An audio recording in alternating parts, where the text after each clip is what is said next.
2 Tawarik 33 ayat 1 sampai 17 saja. Oke. Manasya berumur 12 tahun pada waktu ia menjadi raja dan 55 tahun lamanya ia memerintah di Yerusalem. Ia melakukan apa yang jahat di mata Tuhan sesuai dengan perbuatan keji bangsa-bangsa yang telah dihalaukan Tuhan dari depan orang Israel. Ia mendirikan kembali bukit-bukit pengorbanan yang telah dirobohkan oleh Hizkia ayahnya. Ia membangun mesbah-mesbah untuk para Baal, membuat patung-patung Asyera dan sujud menyembah kepada segenap tentara langit dan beribadah kepadanya. Ia mendirikan mesbah-mesbah di rumah Tuhan, walaupun sehubungan dengan rumah itu, Tuhan telah berfirman, di Yerusalem namaku akan tinggal untuk selama-lamanya. Dan ia mendirikan juga mesbah-mesbah bagi segenap tentara langit di kedua pelataran rumah Tuhan. Ayat 6, bahkan sebagai korban dalam api di lebak Bet Hinnom, ia melakukan ramal, telaah, dan sihir, dan menghubungi para pemanggil arwah dan para pemanggil roh peramal. Ia melakukan banyak yang jahat di mata Tuhan, sehingga ia menimbulkan sakit hatinya. Ia menaruh juga patung berhala yang telah dibuatnya dalam rumah Allah, walaupun Allah telah berfirman kepada Daud dan kepada Salomo, anaknya, dalam rumah ini dan di Yerusalem yang telah kupilih dari antara segala suku Israel, aku akan menaruh namaku untuk selama-lamanya. Ayat 8, aku tidak akan membuat pula orang Israel berjejak keluar dan di tanah yang telah kutentukan untuk nenek moyangmu, asal saja mereka melakukan dengan setia segala yang telah kuperintahkan kepada mereka dengan perantaraan Musa, yakni segala hukum, ketetapan, dan peraturan. Tetapi Manasya menyesatkan Yehuda dan penduduk Yerusalem, sehingga mereka melakukan yang jahat lebih daripada bangsa-bangsa yang telah dipunahkan Tuhan dari depan orang Israel.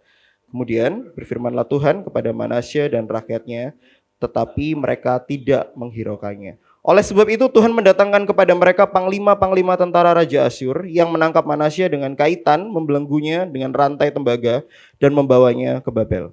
Dalam keadaan yang terdesak ini, ia berusaha melunakkan hati Tuhan Allahnya. Ia sangat merendahkan diri di hadapan Allah nenek moyangnya dan berdoa kepadanya, maka Tuhan mengabulkan doanya dan mendengarkan permohonannya. Ia membawanya kembali ke Yerusalem dan memulihkan kedudukannya sebagai raja. Dan Manasya mengakui bahwa Tuhan itu Allah. Kemudian ia mendirikan tembok luar pada kota Daud di sebelah barat Gihon, di lembah sampai dekat pintu gerbang ikan, mengelilingi Ofel. Tembok itu dibuatnya sangat tinggi. Ia menempatkan juga panglima-panglima perang di tiap kota kubu di Yehuda. Ia menjauhkan Allah-Allah asing dan berhala dari rumah Tuhan, juga segala mesbah yang didirikannya di atas gunung rumah Tuhan dan di Yerusalem dan membuangnya keluar kota. Ia menegakkan kembali mesbah Tuhan, mempersembahkan korban keselamatan dan korban syukur di atasnya, menyerukan kepada Yehuda untuk beribadah kepada Allah, Tuhan Allah Israel. Ayat 17 kita baca sama-sama 2, 3. Walaupun demikian, rakyat masih mempersembahkan korban di bukit-bukit pengorbanan, tetapi hanya kepada Tuhan Allah mereka. Amin. Diberkatilah orang yang membaca firman Tuhan, merenungkannya, dan melakukannya dalam kehidupan sehari-hari. Bapak Ibu Saudara, kita akan membicarakan soal kasus yang kedua. Kemarin kasusnya adalah nafsu, kali ini kasusnya adalah kekerasan hati. Sama-sama katakan keras hati. Keras hati. Bapak Ibu Saudara, adakah orang-orang di sekitar kita atau malah kita sendiri yang keras hati? Biasanya kalau orang keras hati, orang nggak bisa ditegur gitu ya, nggak bisa diteguk gitu ya. Itu biasanya kita udah bilang, wes angel loh ini, nggak bisa diapa-apa. Nah, betul ya Bapak Ibu Saudara ya. Nah hari ini kita akan belajar Bapak Ibu Saudara dari orang paling keras hati yang pernah ada di Alkitab, gitu ya. Yang benar-benar hidupnya itu kalau pakai satu kata aja, saya deskripsikan itu cuma satu, ngawur Bapak Ibu Saudara. Hidupnya ini ngawur tok wes. Oke? Kita masuk ke poin pertama. Boleh next? Ya. Sebelum kita masuk poin pertama seperti biasa, saya akan tanya kepada Bapak Ibu Saudara yang siap belajar katakan amin. Sekali lagi yang siap belajar katakan amin. Amin. Poin pertama, keras hati yang membuat dosa menjadi tanpa batas. Bapak Ibu Saudara, kita akan belajar bahwa keras hati itu akan punya eskalasi, naik, dan naik. Oke? Kita lihat bagaimana tahapan keras hati yang ada dalam ayat ini dan sebenarnya itu sangat dekat sama kita. Boleh next? Kita lihat dulu ayat 1 sampai 2. Alkitab bilang seperti ini. Manasya berumur 12 tahun pada waktu ia menjadi raja dan 55 tahun lamanya ia memerintah di Yerusalem. Ia melakukan apa yang jahat di mata Tuhan. Bapak Ibu Saudara, umur 12 tahun itu kelas berapa? Kelas 6. Betul ya? 6 atau kelas 1 SMP. Saya dulu umur 12 tuh udah kelas 1 SMP gitu ya. Anggaplah kelas 6 yang paling rata-rata karena masuk SD umur 7 atau 6 gitu ya. Anak SD merintah sebuah kerajaan tuh masuk akal nggak Bapak Ibu Saudara? Nggak masuk akal. Oke ya. Ini pemakluman pertama yang kita akan lihat bahwa Manasye naik sebagai raja Israel umur 12 tahun. Tapi konteks umur 12 tahun yang ada di Alkitab sama yang kita jalani sekarang itu berbeda Bapak Ibu Saudara. Karena gini, di umur 12 tahun di masa sekarang gitu ya, kita masih dianggap anak kecil, tapi di bangsa Yahudi, mereka punya sebuah upacara namanya bar mitzvah. Itu adalah pengenalan akan hukum Taurat, itu dimulai sejak umur 12 tahun. Nah, ada satu contoh kasus yang paling jelas yang Alkitab tulis itu saat Tuhan Yesus umur 12 tahun sudah ada di Bait Allah. Nah, itu Tuhan Yesus bukan ujuk-ujuk datang terus ayo duduk semua kalian tak debat satu-satu. Enggak gitu Bapak Ibu Saudara. Beliau itu sedang katekisasi kalau dalam bahasa sekarang. Nah, katekisasi itu namanya bar mitzvah. Nah, sambil bar mitzvah baru Tuhan Yesus mendebat orang-orang yang ada di dalam Bait Allah. Jadi bukan ujuk-ujuk Tuhan Yesus tuh datang debat orang. Nah, bar mitzvah itu adalah bagaimana orang-orang Yahudi di umur 12 tahun itu sedang diajarkan hukum Taurat. Jadi sebenarnya umur 12 tahun itu adalah umur batas orang akhirnya mengenal Tuhan secara pribadi. Nah, itu juga alasan kenapa sampai sekarang pun tetap ditarik di Kristen Protestan, Pentakosta dan Karismatik. Minimal orang baptis umur berapa? 12. Karena sudah mulai kenal Tuhan dan sudah bisa memilih pilihannya sendiri. Oke? Jadi umur 12 tahun itu bukan umur kecil Bapak Ibu Saudara. Tapi itu sudah umur di mana kita bisa memilih mana yang baik, mana yang benar. Mana yang baik, mana yang benar, sama aja. Mana yang benar, mana yang jahat. Tuh ya. Nah, Manasye umur 12 tahun Bapak Ibu Saudara. Nah, sekarang kita akan lihat begini Bapak Ibu Saudara. Dia 12 tahun, gitu kan. Dia secara resmi mengikuti pengenalan hukum Taurat. Nah, ia naik tahta itu bukan sebagai bayi. Tapi ia naik tahta sebagai orang yang sudah mengenal hukum Taurat. Kenapa saya bilang seperti ini? Karena ada satu raja lagi yang naik tahta masih kecil, masih piye. Namanya Raja Uzia Bapak Ibu Saudara. Itu masih kecil dia, nggak ngerti apa-apa, makanya masih diurusi sama ibu negara. Tapi Manasye enggak, dia sudah memimpin dengan baik. Nah, bahkan Bapak Ibu Saudara kalau kita lihat perikop sebelumnya, bapaknya Manasye ini adalah orang hebat namanya Raja Hizkia. Bapak Ibu Saudara kalau nggak ingat Raja Hizkia, saya ingetin sedikit, ada satu raja di Israel yang Tuhan bilang kamu bakal mati. Nah, raja ini berdoa sama Tuhan, Tuhan panjangkan dikit dong umurku. Supaya aku bisa mengerjakan sesuatu. Nah, Tuhan panjangkan umurnya. Nah, ini adalah Raja Hizkia, orang yang sangat dekat sama Tuhan.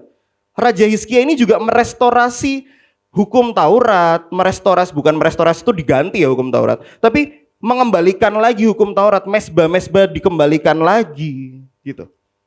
Jadi dia ini dari keluarga yang hebat Bapak Ibu Saudara. Gitu ya. Sudah raja, terus rajanya ini baik sekali Hizkia. Tapi Manasye disebutkan oleh Alkitab, dia melakukan hal yang jahat di mata Tuhan. Kejahatannya seperti apa? Nah, hari ini kita akan belajar bahwa ternyata keras hati itu bukan karena tidak tahu, tapi karena penolakan akan kebenaran. Nah, bagaimana Manasye menolak kebenaran setelah papanya itu orang hebat, gitu ya. Papanya ini adalah orang yang kenal hukum Taurat dan raja yang baik. Dia juga sudah mengikuti bar mitzvah. Bagaimana hebatnya Manasye menolak Tuhan. Boleh next?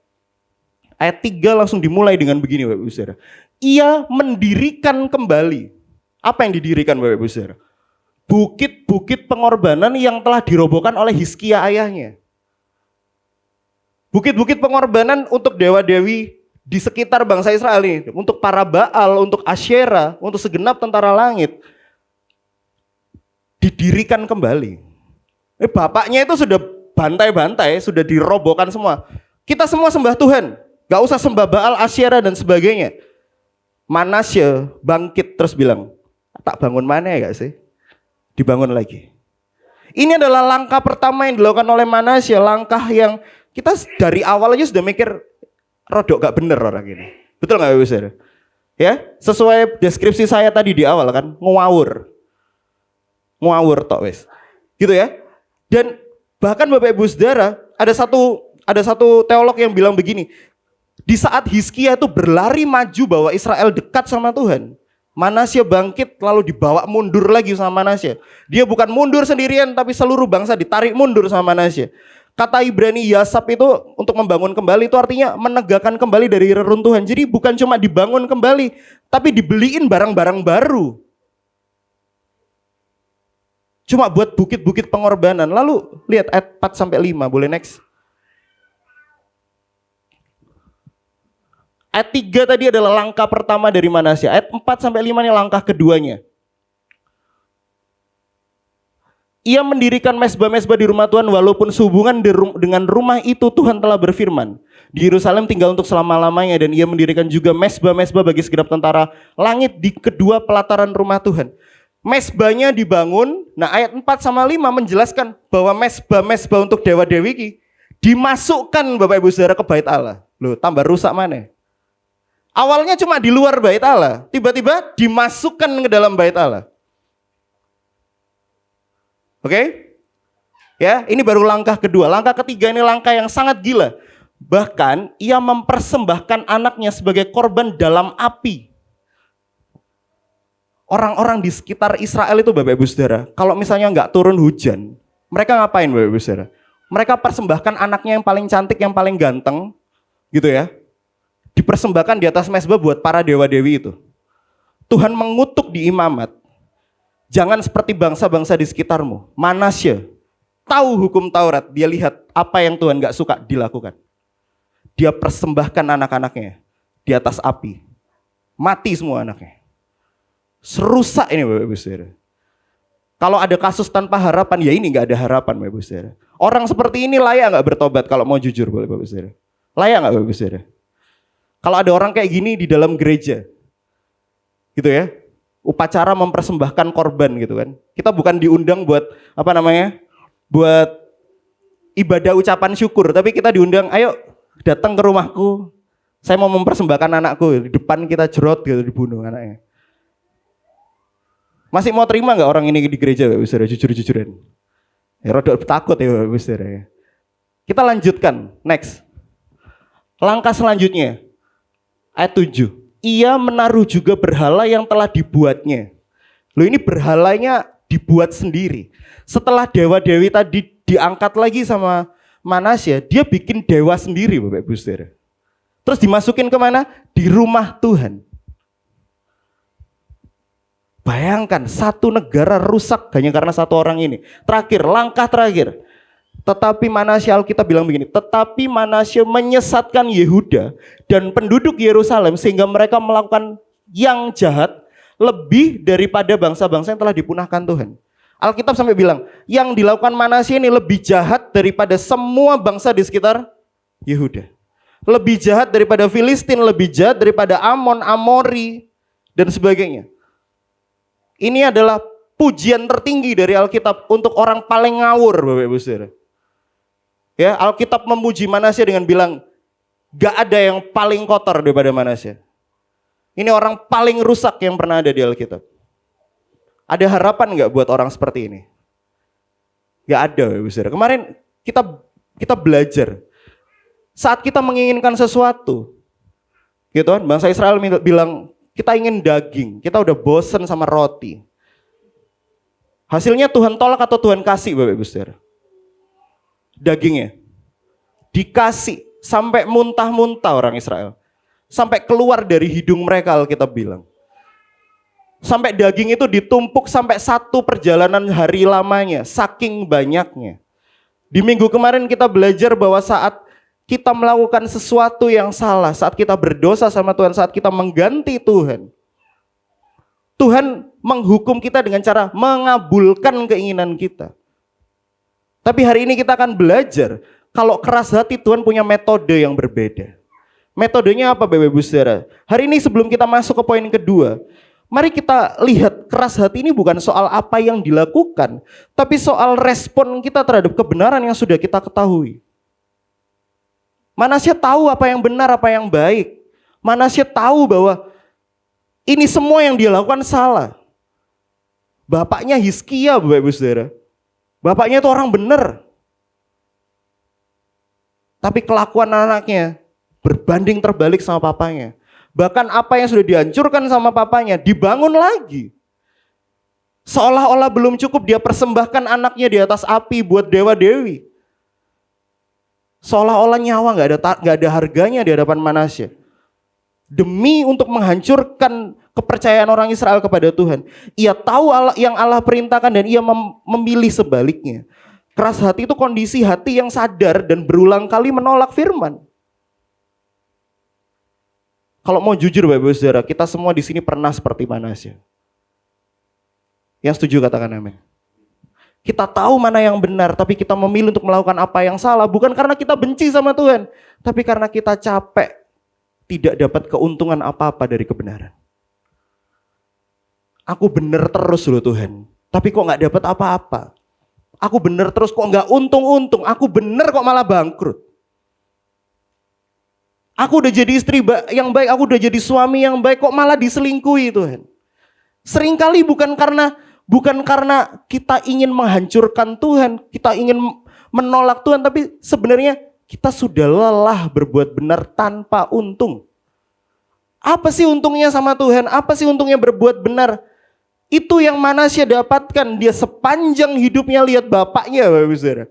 Lihat Hizkia melakukan yang benar di hadapan Tuhan, tapi dia memilih untuk melakukan hal yang jahat. Manasya adalah personifikasi dari kita sendiri. Kita yang punya akses kepada kebenaran tapi memilih untuk hidup dalam gelap. Bukan karena kita terjebak dalam kegelapan, tapi memang kelangkah kaki kita sendiri yang memilih untuk hidup dalam gelap.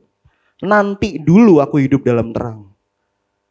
Terang itu capek, terang itu melelahkan. Dan bahkan Bapak Ibu Saudara, ini adalah pertanyaan diagnostik. Kalau misalnya di dalam kedokteran, ini adalah pertanyaan untuk kita semua. Apakah ada area dalam hidup kita di mana kita tahu apa yang benar tapi kita memilih untuk melakukan yang salah? Sebenarnya ada roh-roh Manasya kecil dalam diri kita. Yang seringkali kita abaikan tapi malah kita lakukan terus. Mungkin itu panggilan yang sedang kita dengar tapi kita abaikan. Bukan karena kita menolak Tuhan, tapi karena memang kita lelah saja berbuat kebenaran. Lalu cerita ini eskalasinya naik, boleh next. Poin kedua bilang Allah berbicara melalui belenggu. Kemarin Tuhan kasih daging sama Israel, kali ini Tuhan kasih belenggu sama Manasya. Boleh next. Ayat 10 ini tahap pertama dari belenggu Tuhan. Kemudian berfirmanlah Tuhan kepada Manasya dan rakyatnya, tetapi mereka tidak menghiraukannya. Tahap pertama dari teguran Tuhan adalah firman. Sama-sama katakan firman.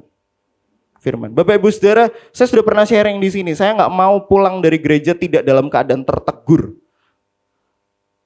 Jadi saya tidak mau dielus-elus sama firman. Dan puji Tuhan selama saya di sini Bapak Ibu Saudara, meskipun firmannya bukan firman yang keras teriak-teriak gitu ya, tapi saya selalu pulang dalam keadaan tertegur.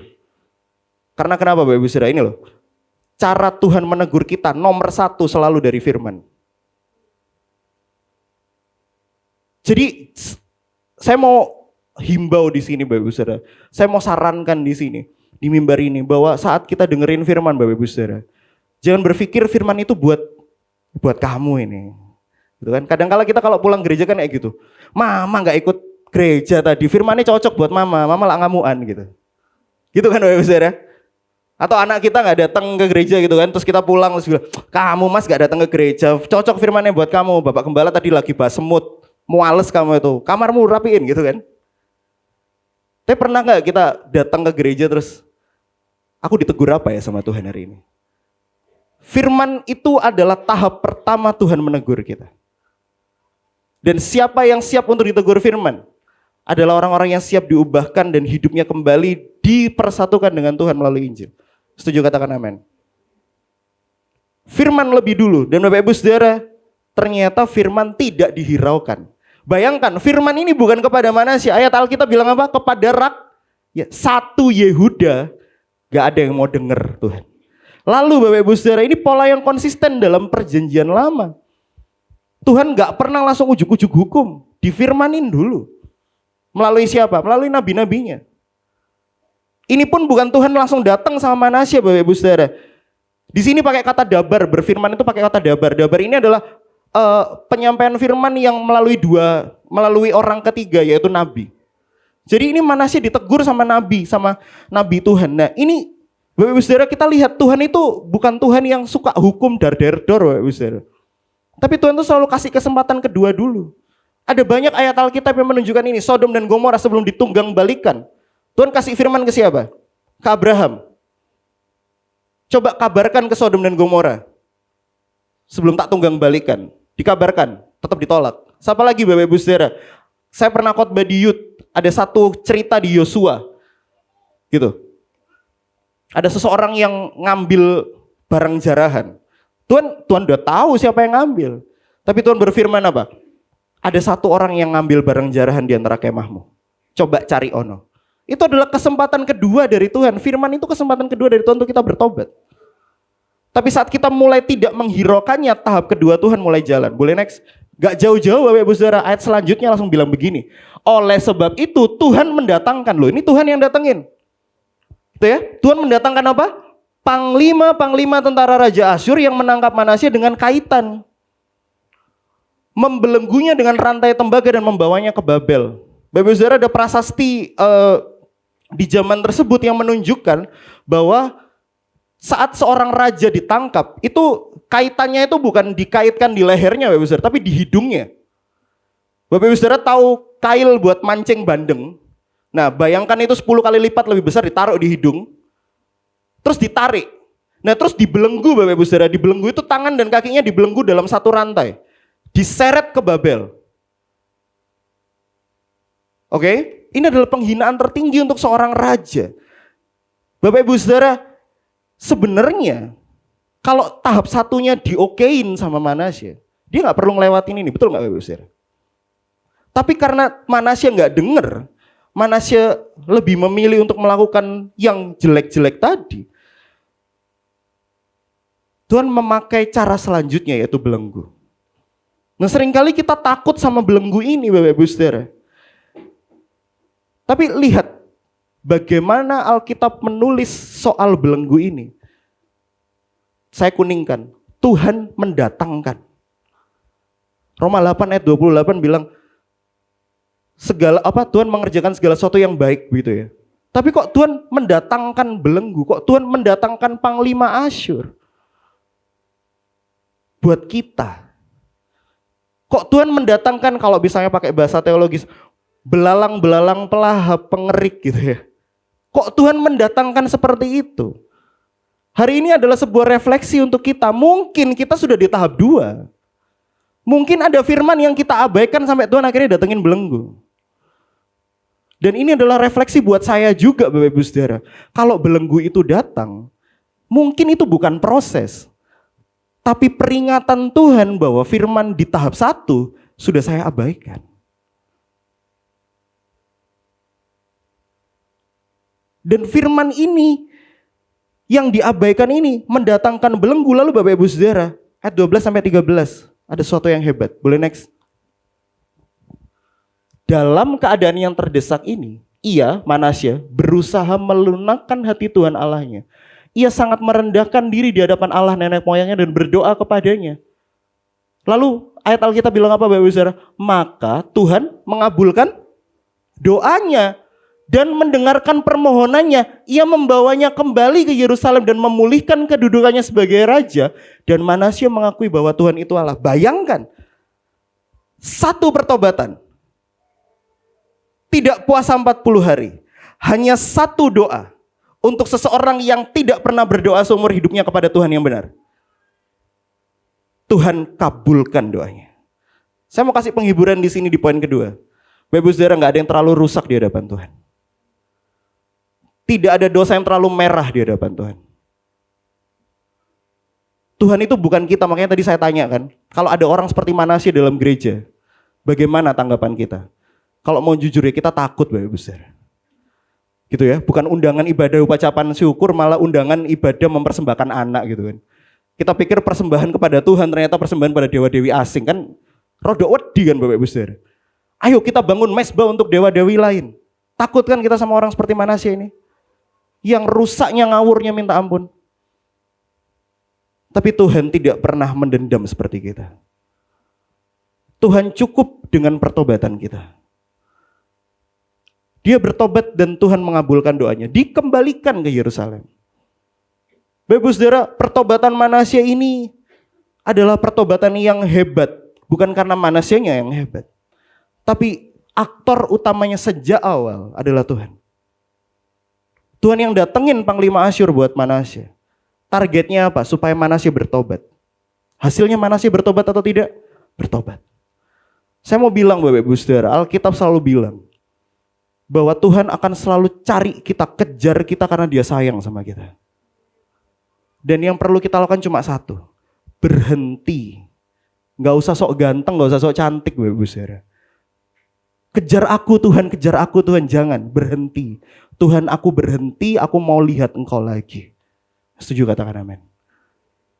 Stop dikejar-kejar sama Tuhan seolah itu adalah hal yang baik. Tuhan itu pencipta alam semesta Bapak Ibu Saudara. Ini juga firman buat saya yang kadang-kadang merasa kalau Tuhan gak ada Geral kayak rodok bahaya. Aku yang bahaya kalau gak ada Tuhan. Kita kan sering kali kayak gitu. Gak gereja ya gak paten Pak. Gitu kan? Gak ibadah gak apa-apa Pak. Wong bisa online kok dan sebagainya. Gak nolong orang, gak berbuat baik ya gak apa-apa. Gak ngampuni ya gak apa-apa. Tapi hari ini kita lihat Bapak Ibu Saudara. Bahwa Tuhan selalu punya banyak cara untuk kita bertobat.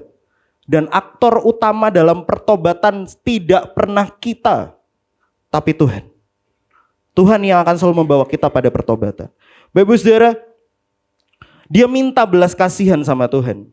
Dan Tuhan melepaskan belenggunya. Nah sekarang kita mungkin menanyakan satu hal ini. Di poin kedua, mengapa Allah membelenggu kita? Mengapa Allah tega membiarkan orang yang Dia kasih dirantai? Mengapa Allah memberikan masalah pada kita? Bukankah ini sangat dekat dengan pertanyaan kita setiap malam di doa kita? Tuhan, kok ada masalah sebesar ini? Tuhan, kenapa kok ada rantai seketat ini dalam hidupku?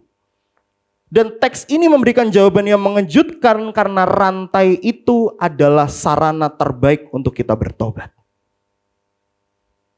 Belenggu itu adalah cara terbaik supaya lutut kita berhenti berdiri sok-sokan di hadapan Tuhan. Tapi mulai bertekuk lutut di hadapannya.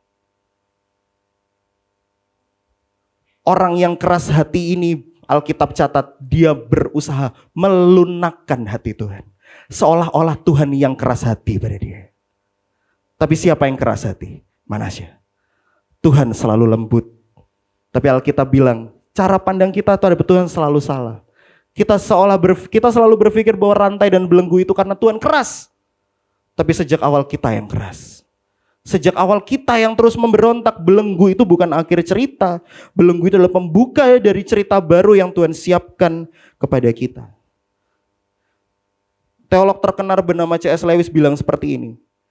Penderitaan adalah speaker terbaik dari Allah. Pengeras suara terbaik dari Allah. Untuk dunia yang tuli terhadap pertobatan. Cara Tuhan untuk membuat firman itu benar-benar masuk ke hati kita. Seringkali gak pakai pendeta Bapak Ibu Saudara. Seringkali gak pakai live YouTube khotbah. Seringkali pakai belenggu dan penderitaan. Biasanya itu yang kita dengar. Oke, next. Kita masuk ke poin terakhir. Cepat ya Bapak Ibu Saudara, ini poin terakhir saya. Injil yang selalu melunakkan hati yang keras. Boleh next?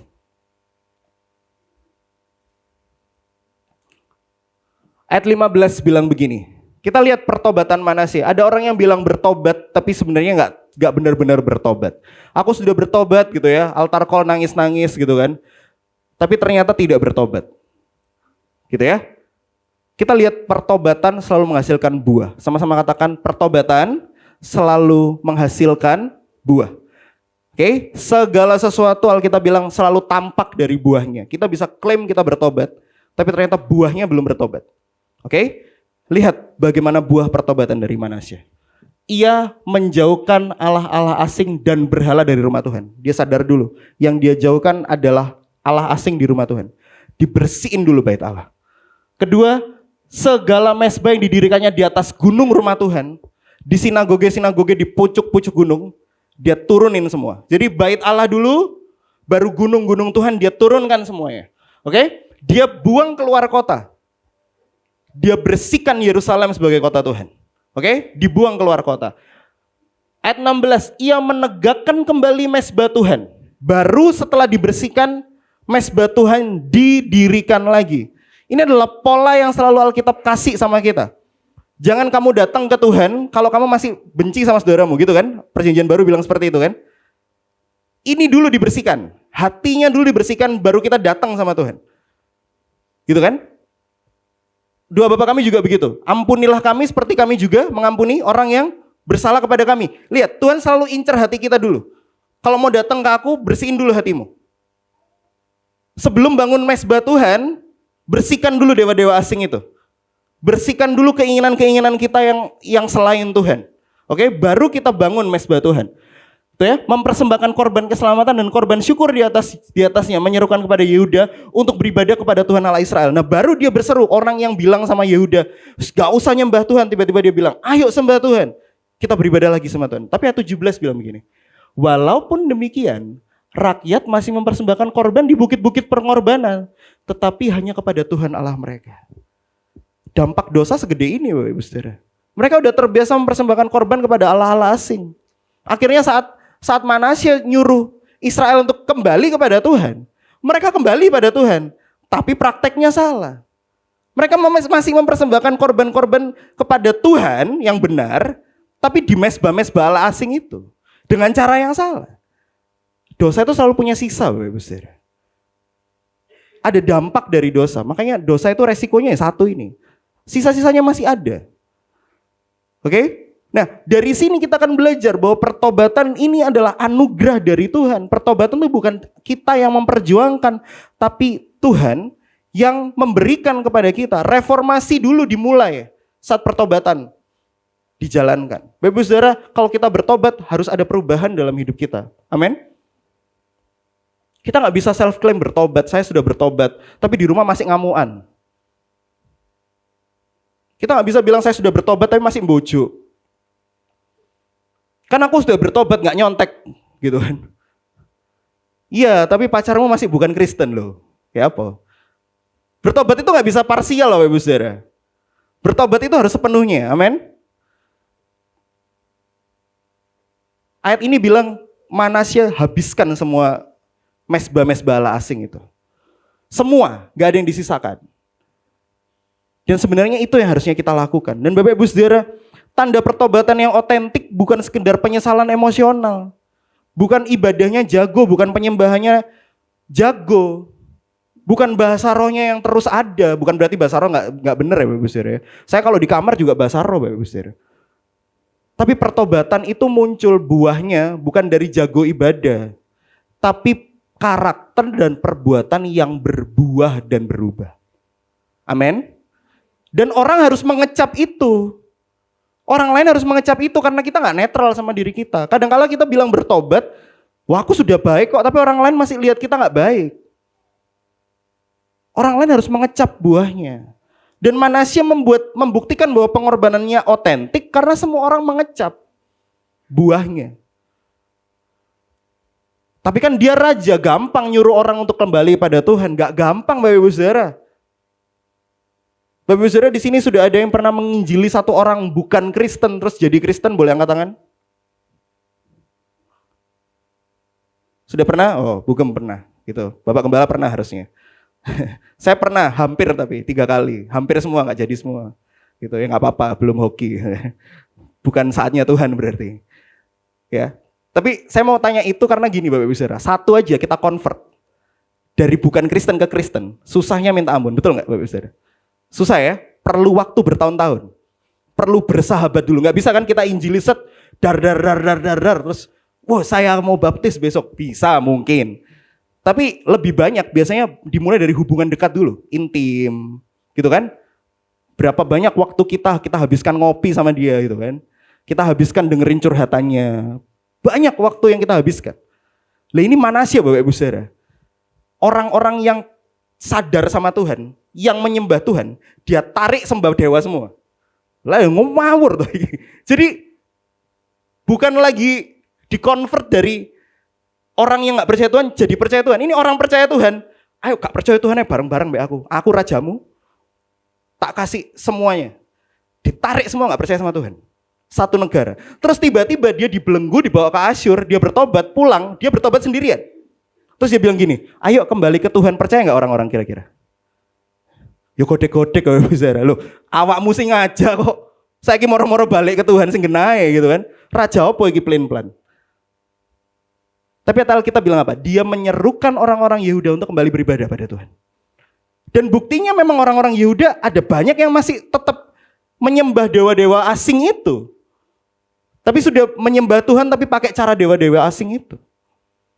Artinya Bapak Ibu Saudara, akan sangat berbahaya bagi kita kalau pertobatan kita nggak otentik. Orang nggak lihat nanti. Bukan berarti kita bertobat terus orang lihat. Enggak Bapak Ibu Saudara, segalanya bisa diuji lewat buahnya. Kalau kita beneran bertobat, buahnya jelas. Saya mau tanya Bapak Ibu Saudara, kan Bapak Gembala berapa kali sering tanya, dosa itu apa aja? Saya mau tanya sekarang, malas itu dosa nggak Bapak Ibu Saudara? Yang setuju malas itu dosa katakan amin. Amin. Malas itu dosa Bapak Ibu Saudara. Nah, akhirnya saya juga, iya ya, capek dikit nggak apa-apa lah kan buat Tuhan. Capek dikit nggak apa-apa lah kan buat pelayanan. Bahkan kerja itu kan juga pelayanan Bapak Ibu Saudara. Tapi seringkali pertobatan kita tuh nggak membuahkan buah. Karena kita ngerasa, wes cukup datang ke gereja toh untuk membuktikan aku bertobat. Padahal pertobatan itu harus dikecap sama semua orang. Amin. Amin. Dari Manasya kita akan bergerak Bapak Ibu Saudara. Kepada raja yang juga sama-sama dibelenggu. Tapi dia gak salah kayak Manasya. Boleh next? Di sini Injilnya akan diberitakan. Dari Manasya kita akan bergerak kepada Kristus. Mari buka sama-sama. Di ayat Natal Bapak Ibu Saudara, Matius 1, silsilah Yesus Kristus. Matius 1, ada di depan Bapak Ibu Saudara. Matius 1 ayat 1 bilang seperti ini. Yang sudah ketemu katakan amin. Amin. Inilah silsilah Yesus Kristus anak Daud, anak Abraham. Silsilah Yesus Kristus. Kita langsung skip ke ayat 10. Ayat 10 bilang begini. Hizkia memperanakan Manasya, Manasya memperanakan Amon, Amon memperanakan Yosia. Ini orang paling ngawur sejagat Alkitab. Rusaknya minta ampun. Masuk dalam silsilah Yesus Kristus. Injil pertama yang akan saya beritakan adalah tidak ada orang yang terlalu rusak untuk diselamatkan oleh Tuhan Yesus. Di dalam silsilah Yesus Kristus Bapak Ibu Saudara, ada perbandingan yang sangat kontras antara Manasya dengan Kristus. Manasya dilahirkan oleh raja yang hebat, Hizkia. Privilege-nya hebat, dia anak raja. Kristus, lihat silsilahnya. Orang gak benar masuk situ semua. Ada Manasya, orang berdosa. Ada Daud, si mata keranjang. Ada Salomo yang sampai akhir hidupnya kita gak tahu akan menyembah Tuhan atau tidak. Punya 1000 istri, 700 istri, 300 gundik. Belum lagi ada cewek-cewek di dalam silsilah Kristus. Dan semua cewek ini gak ada yang benar Bapak Ibu Saudara. Bukan berarti cewek itu gak benar ya Bapak Ibu Saudara. Tapi di dalam silsilah Kristus, semua wanita yang dimasukkan dalam silsilah Kristus, semuanya gak ada yang benar. Rut, kafir, orang Moab, bukan orang Israel asli. Rahab, perempuan sundal. Siapa lagi? Maria. Apa dosanya Maria? Apa kejahatannya Maria? Gak ada. Tapi ada satu hal yang kotor dari Maria, yang dilihat sama orang lain itu kotor. Tapi Alkitab lihat itu sebagai sesuatu yang hebat. Apa? Dia hamil tanpa suami. Dari sudut pandang budaya manapun ini jelek Bapak Ibu Saudara. Tamar. Saya pernah khotbah di doa malam soal Tamar. Apa yang dilakukan oleh Tamar? Incest sama mertuanya sendiri. Dia sok-sokan jadi perempuan sundal, terus habis gitu Yehuda datang menghampiri dia, dibeli Tamar.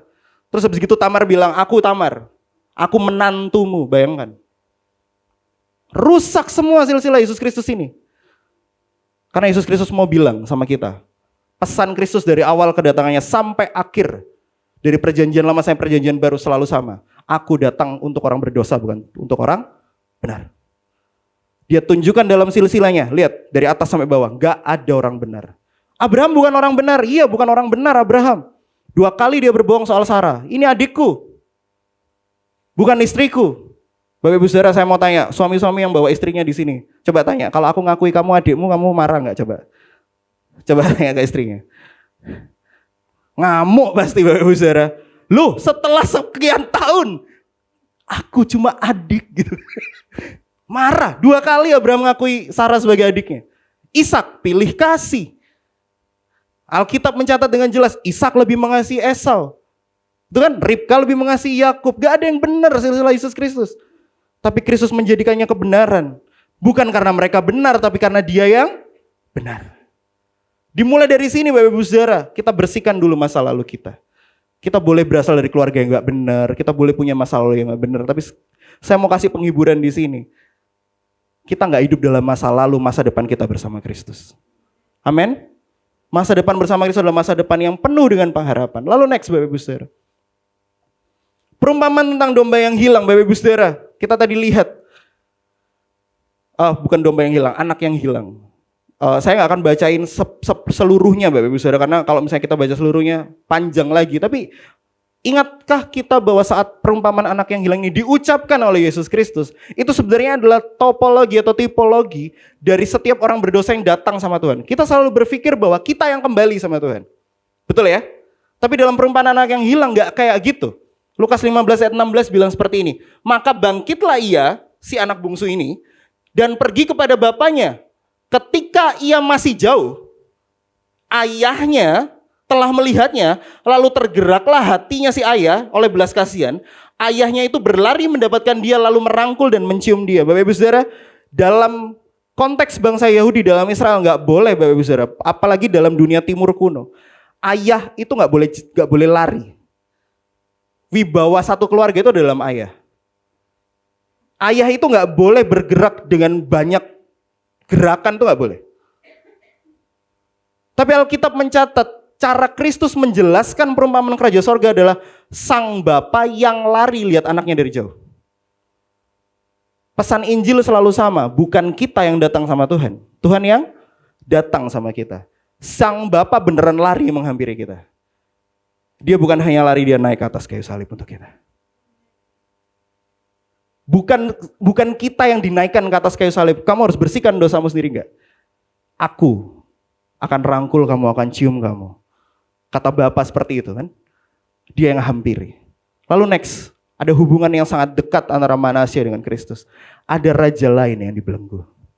Matius 27 ayat 2. Ketika hari mulai siang, semua imam kepala dan tua-tua bangsa Yahudi berkumpul dan mengambil keputusan untuk membunuh siapa? Untuk membunuh siapa? Yesus. Mereka membelenggu dia, lalu membawanya dan menyerahkannya kepada Pilatus, wali negeri itu. Manasya adalah gambaran bayang-bayang Kristus yang akan datang, bahwa akan ada raja lain yang akan dibelenggu seperti Manasya, yang akan dipermalukan seperti Manasya padahal dia adalah raja. Namun boleh next, ada masalah terbesar yang menjadi perbedaan antara Manasya dan Kristus. Manasya berdosa, Kristus tidak berdosa. Manasya layak untuk dibelenggu, Kristus datang kepada belenggu supaya kita tidak dibelenggu. Ini Injilnya Bapak Ibu Saudara. Rasul Paulus membuat kesimpulan yang sangat hebat di Galatia 3:13. Kristus telah menebus kita dari kutuk hukum Taurat dengan jalan menjadi kutuk karena kita. Sebab ada tertulis, terkutuklah orang yang digantung pada kayu salib. Semua mau dapat berkat, amin. Semua mau dapat berkat. Sekali lagi yang mau dapat berkat katakan amin. Amin. Saya mau bilang Bapak Ibu Saudara, berkat itu sudah kita dapatkan. Karena Alkitab bilang dia sudah jadi kutuk buat kita. Supaya kita tidak lagi dikutuk. Bapak Ibu Saudara, saya sebelum mendengarkan Injil, saya selalu percaya seperti ini Bapak Ibu Saudara. Kalau saya nggak perpuluhan, nanti saya hidupnya nggak enak. Kalau saya nggak persembahan, nanti pasti saya penuh kekurangan. Saya dulu pernah kesaksian bangga banget Bapak Ibu Saudara. Saya nggak doa, terus akhirnya saya jatuh di jalan.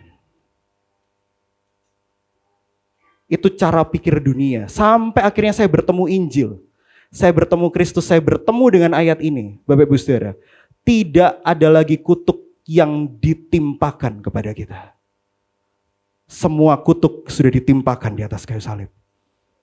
Kita bukan berdoa, kita bukan beribadah supaya kita dapat berkat. Kita sudah diberkati di dalam Dia yang sudah jadi kutuk buat kita. Injil seringkali tidak bisa kita terima karena kita merasa kita gak punya andil apa-apa dalam keselamatan. Tapi faktanya kita memang gak punya andil apa-apa dalam keselamatan. Karena keselamatan dimulai dari Dia, dikerjakan oleh Dia, dan diselesaikan oleh Dia.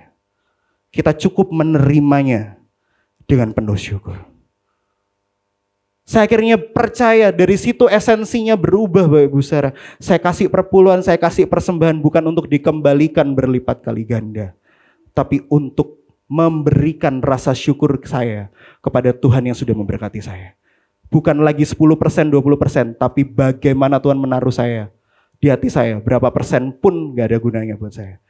Mau 10 atau 90%, semuanya milik Tuhan. Amin.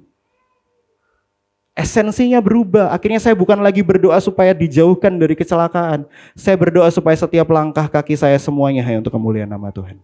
Kalaupun kecelakaan, ya sudah. Itu bukan kutuk, itu adalah berkat dari Tuhan. Karena mungkin dari situ saya ditegur, itu adalah belenggu yang diberikan Tuhan pada saya. Sudut pandang Injil selalu mengubah cara kita hidup. Kita akan melihat bahwa Tuhan sudah jadi kutuk buat kita, supaya kita diberkati dalam Dia. Boleh next? Ada perbandingan besar antara Manasya sama Kristus, Bapak Ibu Saudara. Manasya dibelenggu karena dia bersalah, Kristus dibelenggu padahal dia tidak bersalah. Lalu apa lagi Bapak Ibu Saudara? Manasya diampuni atas semua dosanya. Kristus tidak diampuni padahal dia tidak berdosa. Di Taman Getsemani dia teriak sama Tuhan, Tuhan, kalau boleh lalukan cawan ini daripada aku. Allah menjawab apa? Allah diam. Dan besoknya, gak jauh dari itu, besoknya dia sudah naik ke atas kayu salib. Artinya jawaban Bapa cuma satu, gak bisa, cawan ini gak bisa lalu. Untuk keselamatan saya dan saudara. Dia yang tidak berdosa dihukum karena kita. Lalu apalagi Bapak Ibu Saudara? Manasya dipulihkan parsial. Dipulihkan cuma setengah. Tapi dalam Kristus, saat kita datang kepada Kristus, pemulihannya utuh. Kita bukan lagi bejana yang retak terus masih dilem sama Tuhan terus retaknya masih kelihatan. Enggak gitu Bapak Ibu Saudara. Injil mengatakan kita dikembalikan utuh. Bahkan Injil berkata kita yang dalam Kristus kita menjadi ciptaan baru. Betapa hebatnya Kristus. Dan yang terakhir Bapak Ibu Saudara, Manasya adalah semua orang yang pernah rusak. Kalau mau saya sederhanakan, Manasya adalah kita sebelum kita bertemu Kristus.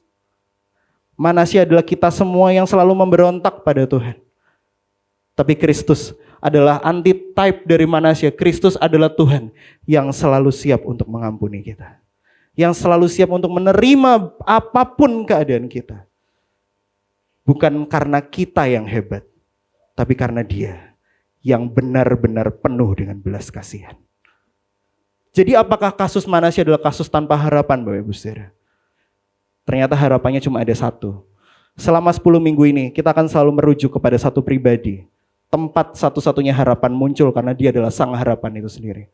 Yaitu Yesus Kristus. Semua masalah yang ada dalam hidup kita mungkin terdengar klise, tapi jawabannya cuma satu, selalu Yesus Kristus. Boleh next? Pertanyaan reflektif untuk kita.